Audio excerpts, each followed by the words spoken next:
کہ آپ رضی اللہ تعالیٰ عنہ قرآن مجید کی سورہ بقرہ کی آیت نمبر 137 کی تلاوت فرما رہے تھے، اور اسی دوران آپ کے خون کے قطرے قرآن کریم پر بھی گرے۔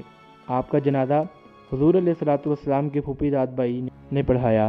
آپ کو جنت البقیع کے حش کوکب نابی مقام پر دفن کیا گیا۔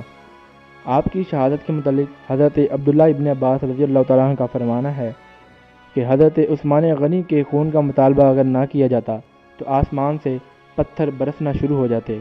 اور آپ کی شہادت کے متعلق حضرت امام محمد بن سیرین فرماتے ہیں کہ حضرت عثمان غنی رضی اللہ تعالیٰ عنہ کی شہادت کے بعد فرشتوں نے جنگوں میں مسلمانوں کی مدد کرنا چھوڑ دی تھی، اور آپ کی شہادت کے بعد مسلمانوں کا اتحاد ختم ہو گیا۔